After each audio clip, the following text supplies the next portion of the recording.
40 years later, what from here?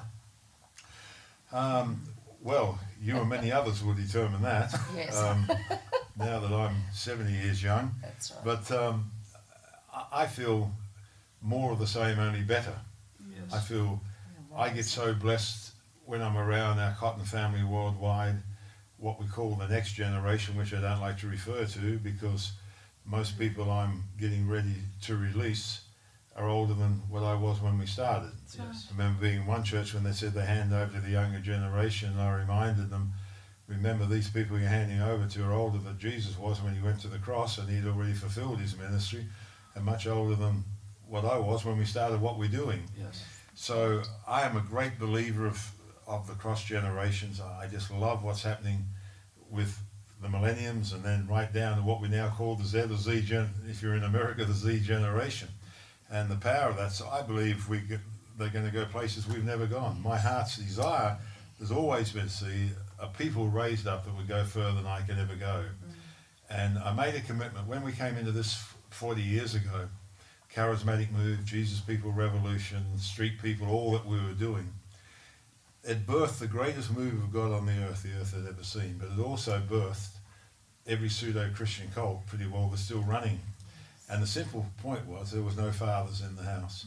And I made a commitment we'd father a generation, but when it came time for them to move in it, we would not be like leaders were back in that day where they said we never did it that way, or that's different to the way we think.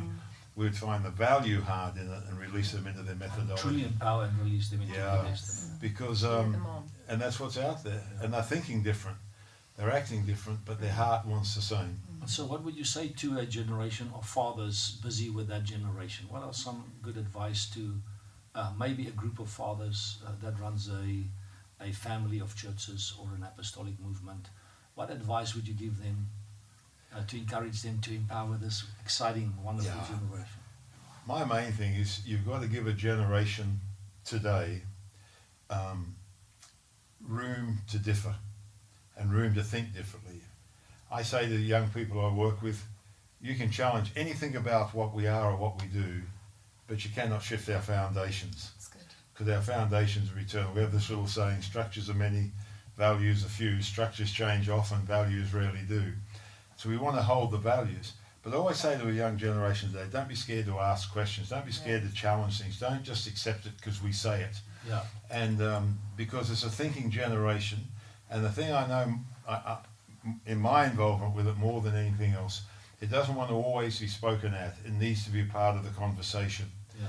And so that's why I'm involved much more in round tables, discussion times, ask me anything you want, that kind of time. Don't be scared because you've got to become fully persuaded of what you're fully persuaded of. Absolutely. You can't become fully persuaded of what I am unless God gets that into your heart, becomes yours. Yes. We handed one church over one time. I was sitting with the two leaders that were going to take it over, and I sat there and I said to them, you can do anything with this church you like in God, but with my fatherhood with you, except don't touch the foundations.